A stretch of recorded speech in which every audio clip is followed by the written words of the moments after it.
Can I see myself on the thing? Oof, look at that. Greetings, greetings. Welcome to another episode of 10 for 10, where I, Alan Schaller, will go through 10 of my photographs from my archive in 10 minutes. Say anything that I think is relevant and pertinent to the picture at the time. Let's just go straight in, beginning with stopwatch begin now. British Museum, 16mm, super wide lens. I was sat on the floor for this, as you can probably tell. So people sometimes ask if I was lying down. No, I don't. You know, I think I was using the live view screen and I was tilting the camera slightly up. And I was waiting for this exact shot. I was waiting. I didn't, you know, I didn't bet on the people on the left or the right of the frame being there. To be honest, I wasn't even thinking about them. I was just focusing solely on trying to capture someone in the middle with someone walking in front. And I'd been there for about half an hour, I think, before I got this shot. And I had to bat away the staff a couple of times because they were saying, you know, sir, you can't sit there. And I said, I'm making art, and we're in a museum, and it should be allowed. But anyway, I got my picture, and turns out the floors of the British Museum are heated. Didn't know that until I sat on it. Right, next picture. Turning one man into four. This was in Tokyo, and I was on my way to meeting someone. I can't remember the situation, but I remember thinking I shouldn't be spending so much time here at this stairway. I should be moving on. But anyway, you would not believe how rare it is that someone walks in the middle of a staircase. I needed him to walk in the middle, or someone to walk in the middle, or as close to, because otherwise the reflections weren't going to work. People usually walk on the right-hand side or the left-hand side naturally. So I was there for a long, long time. I think this was shot on my trusty 24mm, and I think it looks like it was something like f8, because the foreground's pretty sharp, so is the background. Yeah, Tokyo, one of my favorite places to shoot ever that I've ever been. It's just a dream. Next image, this gentleman was playing basketball in New York. I think it was the Lower East Side, and I was walking around as you do, and I saw them playing, and I thought it was just really cool. And you know, for a Brit from London, we don't really see stuff like that, and that's what's great about traveling. And you know, to a New Yorker, that might be a real common day occurrence, but for me, that's fascinating. In the same way that, you know, going to photograph the guards by Buckingham Palace might be interesting for someone who's not from London, whereas for me, that's pretty uninteresting. Anyway, this guy, I was standing there watching them, and he came over and he said, "Hey man, like, what you do?" I was standing there with my camera. I said, "I was just waiting to take a picture of you guys. I'm a street photographer." And he said, "Okay, cool." And I said, "Can I take a portrait of you?" Just right there. And I didn't direct him. I didn't ask him to do this position. He just did that himself. And I managed to get his eye through the gap, which was nice. Next image. This was in South Korea. I was in Seoul. And yeah, just right place, right time really for the light. There was a wedding shoot going on, and I didn't like follow them around or anything weird like that. I just decided to quickly do a hip shot, which is in one of the other videos if you want to find out more about that. And you know, the use of the white tone against the negative space, the black background, is something that I really make use of quite a lot. So that dress and where she was in the light at that time was perfect for what I needed, and the composition was okay. This was again on my 24mm. I think it was the M10 monochrome, and yeah, Seoul. I didn't properly shoot it. I need to go back there and spend more time. I think it wasn't the best trip I did. Right, this one though was one of the best trips. This was in Kyoto. The bamboo garden. I actually went to the wrong bamboo garden first, a bamboo forest, sorry. And I found this other place completely and took pictures there, but then I went and found the actual location that's famous, and this gentleman was just there. I think he was doing a tour or something. He didn't speak a word of English, and I don't speak anything other than English and French, so I was just the hat obviously was the thing, and I was standing by the tree. I was waiting, so I liked the contrast of that black tree, well, not black, but like the darker tree against the bamboo. And I knelt down and I just said, stay there. And then I did a little like move this way, and then he did, and I took the picture. I showed it to him, and he just shrugged and walked off, and that was it. But I'm really happy with that shot. Right, next one.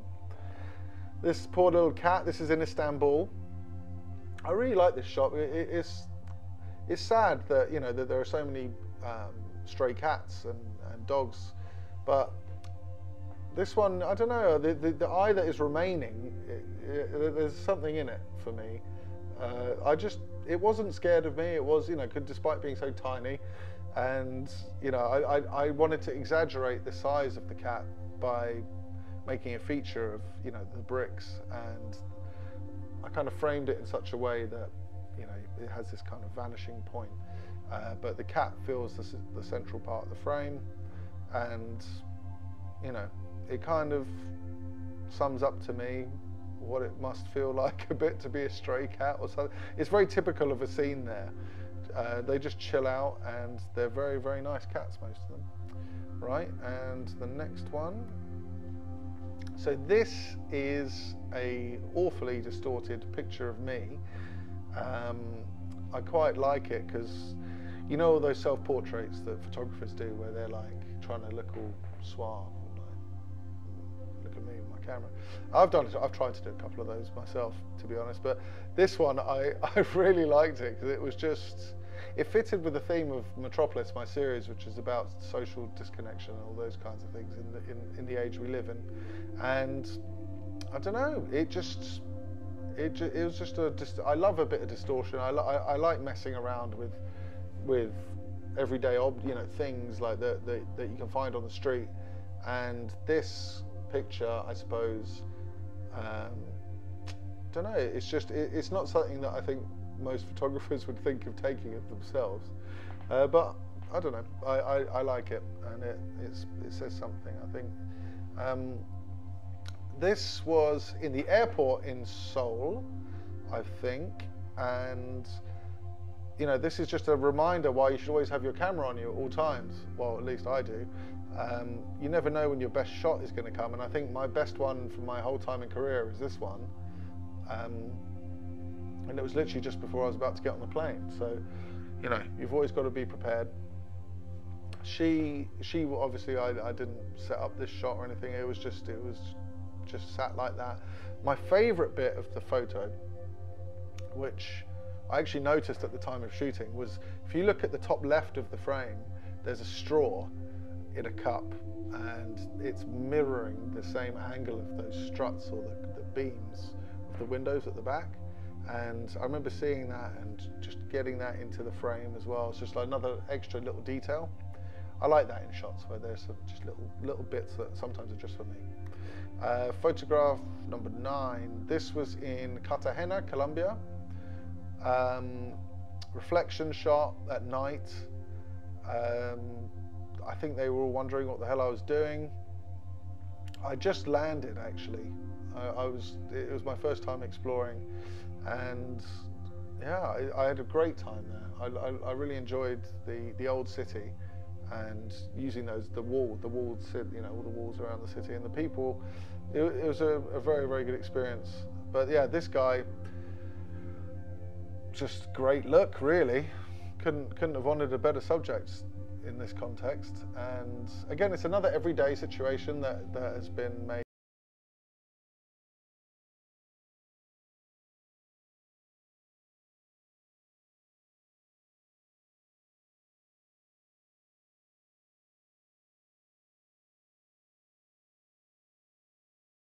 Time in Colombia. So the last one for this video, this was in San Francisco, and as you may know, I do love a good pigeon. So this pigeon was, you know, what I was seeing here was the cloud reflected in the building's glass, right? So that cloud was clearly, for me, if I was going to pick a point where one of these pigeons was going to fly, I was going to try and make it that particular bit because it would stick out, and it has a kind of visual lead to it already. It's kind of disorientating, this shot, the way that it was done. It was very highly angled on the 24. And again, I quite like, you know, it's got time, composition, obviously, all those kinds of things. Lots of things in a photograph that I look for. And that is it. I did it. So I hope you found that interesting. Sorry if I missed out some things about it. It's tough to get everything done in 1 minute. I'm not going to say that. Yeah, if you have any other questions about any of these images, let us know in the comments, and we'll do our best to reply to those. So thank you, and enjoy the rest of your day wherever you are. Cheers. Comment, like, and subscribe. Comment, like, and subscribe.